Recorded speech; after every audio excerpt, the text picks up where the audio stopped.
It was most exciting to live near the polling place.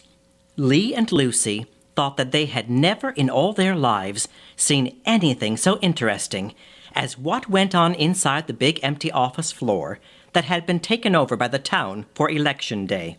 The two, brother and sister of 12 and 11, lived at the other end of the block from the polls. From their front gate, they could see the preparations for voting that went on for a week before. A great American flag was hung over the door. Small wooden booths were built in the big empty room. A policeman was stationed at the door. His raincoat buttoned up to his ears, he paced back and forth in front of the polling place, although rain soaked his boots and an early sleet storm cut him in the face. Lucy sighed as she watched the crowds that gathered to watch everything that was going on near the polls. "Oh, I wish I were a boy and could do something for our town some day," she said. "Well, I wish I were old enough now to vote," Lee added. One day the children ventured to speak to the policeman. "They're going to choose a mayor, aren't they not?" Lee asked. "He'll be a kind of king, won't he, sitting in the town hall?" Lucy added. The policeman looked down at the two eager, upturned faces and smiled. "Bless your hearts," he laughed. "The mayor of this town doesn't do much sitting still. He has to be up and about, seeing that our town is kept clean and fine to live in. He has to look after the Board of Health and the fire department and the street cleaners and the home guard. You see, a very important part of town government is just keeping the town a safe place for boys and girls to grow up in," he finished as he resumed his pacing. Lee and Lucy looked at each other with wide-open eyes as they went home. "Street cleaners and the home guards," Lucy repeated, remembering the policeman's amazing words. "The town has to be kept a safe place to live in," Lee echoed. They thought about this army of town workers all the rest of the week, in the lamplight, after supper, and out in their own delightful room of the garage, where both could tinker and play to their heart's delight, and entertain their boy and girlfriends in any number.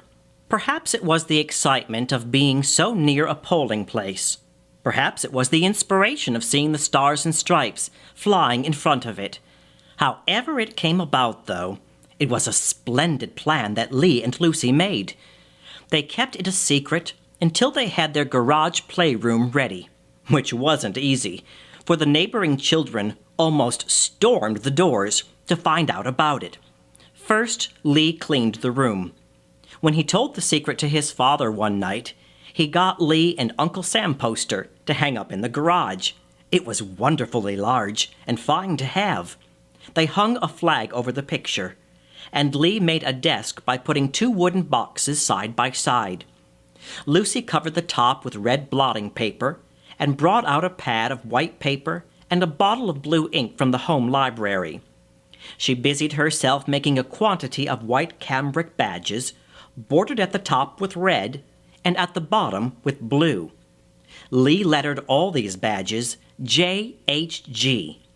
Their last work was to hang out a big sign over the garage door. It said, "The Junior Home Guard." "I wonder if anybody will join," Lucy said doubtfully, as she took her place on the morning of Election Day behind the improvised desk. "There they come now, to find out about it anyway," Lee said from his place at her side. Indeed, their friends almost stampeded the junior recruiting station. "What's it for? May we belong? What do we have to do?" They fairly shouted the questions, but Lee and Lucy were ready for them. Lucy took charge of the girls, and Lee enrolled the boys. Each one put down his or her name on a sheet of paper, their home address, and then the branch of this town army to which they could best belong. The badges were marked Engineer Corps, Canteen Division, Messenger Service, and Lucy had insisted upon having a fourth badge labeled Mending Brigade. She was most mysterious about this last division of their army. She did not tell even Lee what it meant. A great many of the boys enlisted in the Engineer Corps. Those who had roller coasters, roller skates, or bicycles were eligible for the messenger service. Most of the girls joined the canteen division, but Lucy headed the mending brigade, and when she told the girls about it, they joined her in large numbers. Each child received a badge as soon as he or she enlisted. It was almost supper time before the tired-out recruiting agents had finished, but it had been a good day and a great deal of fun in spite of the hard work. "They are so excited over it, Lee," Lucy said. "Regular Army work begins tomorrow. We'll meet at our home guard station and start right out after school." "Nobody's going to tell," Lee said. "Won't the town be surprised?" And Lee was right. The town was very much surprised. There was an early snowfall the following week. Old Mrs. Hastings looked out of her window and wondered how she would ever be able to get across the street to Mr. Billings's grocery shop. At the same moment, two of the engineer corps, Tom and Billy Alton, arrived on the scene armed with snow shovels. They wore their badges, and they shoveled snow harder and faster than they ever had before, for they were doing it in a new way now. They were part of the Junior Home Guard, keeping the streets safe. It was play as well as work. All over the town, the Junior Guards worked, clearing the streets, helping the street cleaners, and gathering up the rubbish. The town kitchens were invaded by the members of the new junior canteen.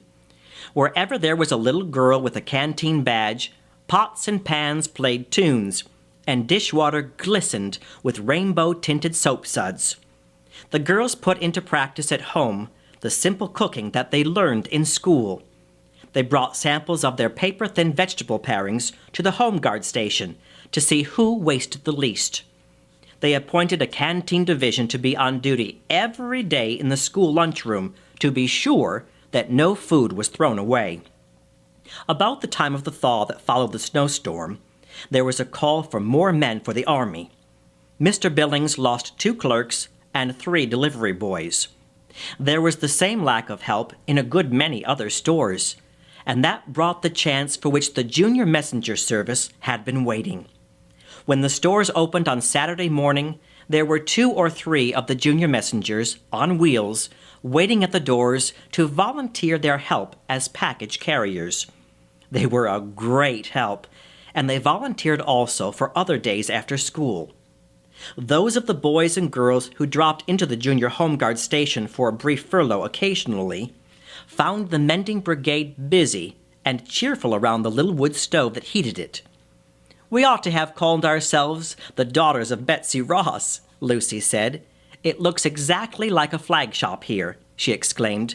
"You see, our flags have been hung out in all kinds of weather so long that a good many of them were beginning to look as if they had been through a war," she explained to the others. "We brought as many as we could here to fix them. And just see how well we are getting on."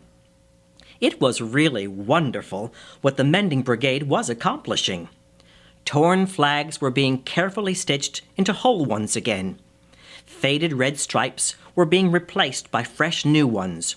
Dingy stars were being covered with clean white cloth, and Old Glory was appearing, not old, but new in the clever fingers of the little girls who loved the American flag too much to want to see it look tattered. But there were days when the courage of the junior guards almost gave out. It had been play at first, but it meant effort to keep the work of their town army up to the standard they had set. Skating parties, candy pulls, and games had to be given up, but the boys and girls kept on. "We've enlisted, and that means that nobody can desert," Lee said, and they all realized that this was quite true. "I'm going to punch holes in these enrollment papers, Lee, and tie them together with red, white, and blue ribbon so that they won't get scattered," Lucy said one day. Then her face grew white.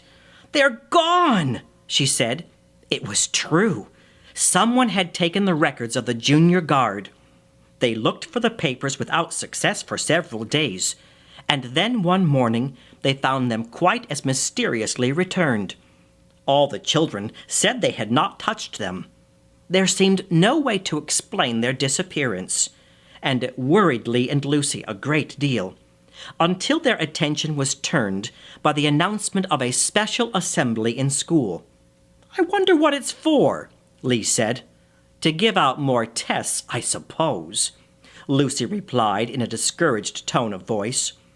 But the assembly had been called for a very different reason. When the classes marched to the Music of Columbia, played by the school band, into the big flag-decked audience room, they saw a visitor in blue waiting for them on the platform. It was Lee's and Lucy's election day policeman. "I was a boy myself not so long ago," he began after the children had seated themselves. "That's why I've been so interested to see the boys and girls playing junior guard in this town. I like to watch the little station they've been running at the other end of the block from where our polling place was. They're as ship-shape in their way as we were in our office. Once when I was off duty, I looked inside it and asked the lady of the house if I could take their records for a while, so as to copy off the names of these plucky little town workers. She said I might, and I slipped the records back and gave the names to my friend, the principal of this school.